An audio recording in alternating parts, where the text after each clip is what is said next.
So you said you found somebody else. So I said I loved you one more time, in case that would change your mind.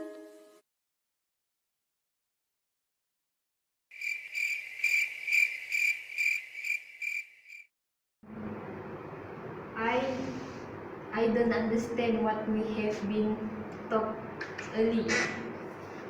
Human demand and supply.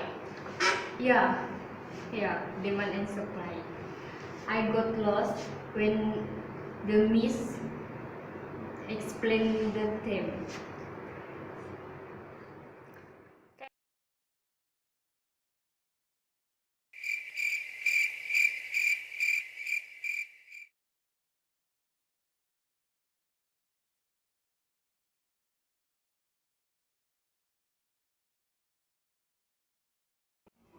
Hey guys, any idea on what the teacher has taught us earlier?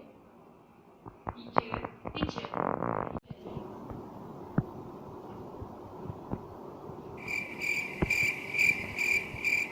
Hello guys, I'm not talking to the wall. Actually, we're not paying attention. Yeah, it was pretty confusing. Demand and supply. Alright, I will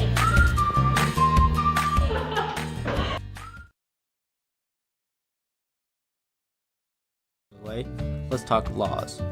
The law of demand says that there is an inverse relationship between the price and the quantity demanded. This means when the price goes up, the demand goes down. So let's show that. Let's look at this chart of numbers. As you can see, when the price is high, the quantity demanded is low. And as the price drops, the quantity demanded goes up. Now let's talk about shifts. A shift is when the entire market moves in one direction or another. So let's say a study comes out showing that milk leads to baldness. This would lead to people not wanting to drink as much milk.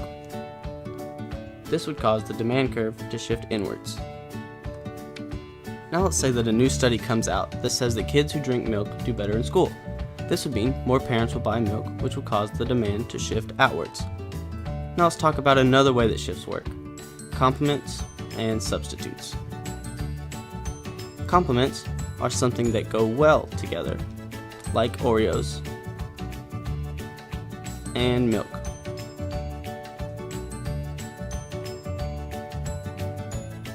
Complements work in such a way that when the demand for one goes up,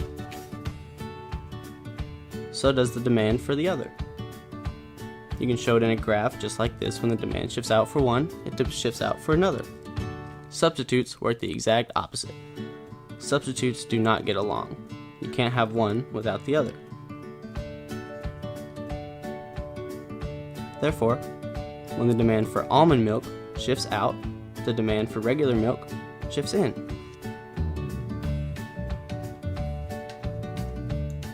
Now let's talk about a little bit more complicated of a topic: the change in quantity demand versus the change in demand.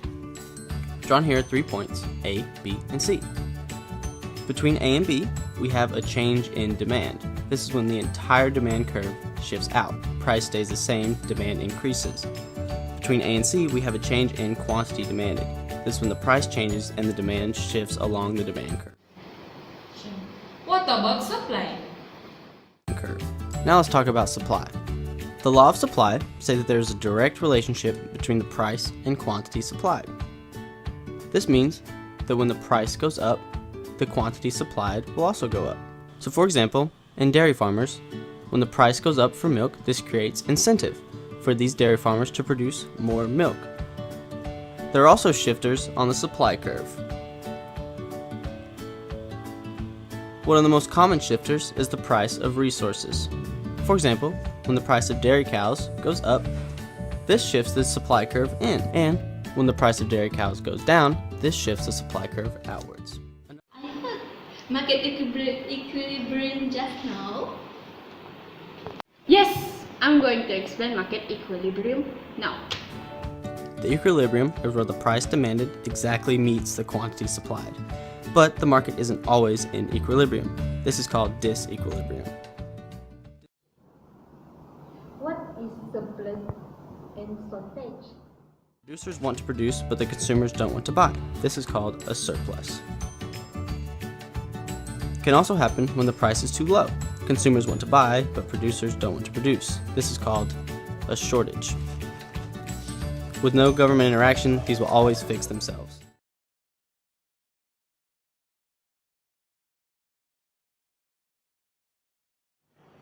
Wait, are there any calculation? Of course there is. Oh, I know the calculation part because I was paying attention just now.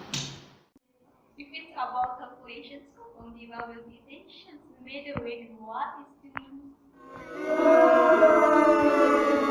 So alright, I will show you quantity demand equals to quantity supply. So the question that I'm going to explain today is QD equals to 20 minus 2P, QS equals to negative 4 plus 2P. So solve the equation for P. Let's see how to solve this. First of all, we have to put the QD here and the QS here. Okay? So it will be 20 minus 2P equals to negative 4 plus 2P. When you see the P's, we have to move them to the same place, which means 20 negative will be positive and the negative will be positive again. So 24 equals to 4P. We have to find the equation for the P. So P will be 6. Next, we have to find the equation for the P. So we have to substitute the P into P. First, for the quantity demand, we have to write back the question. So 20 minus 2, substitute the P, will be 6. 20 minus 12, 20 minus 12 will be 8. So for the quantity demand, it will be 8 units. As for the quantity supply, we have to write back the equation negative 4 plus 2P. Substitute again the P value, negative 4 plus 2, 6. Negative 4 plus 12. Positive, negative will be 8 units again.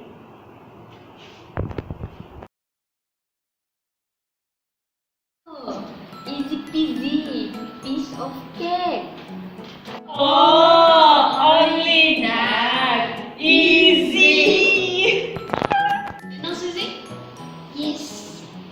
So, it means demand is economic principle which refers to a consumer desire and willingness to pay a price for a specific good or service.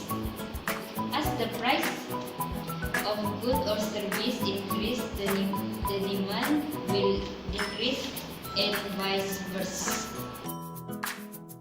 And supply is a fundamental economic concept that describes the total amount of a specific good or service that is available to consumers. So the lower of the price of a good, the smaller quantity of supply. And market equilibrium is the state which the market demand and market supply balance each other and resulting stable price.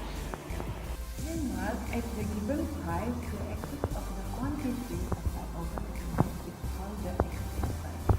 Now ask two. And the excess of quantity demanded over the quantity supplied is called excess demand, which is known as the short.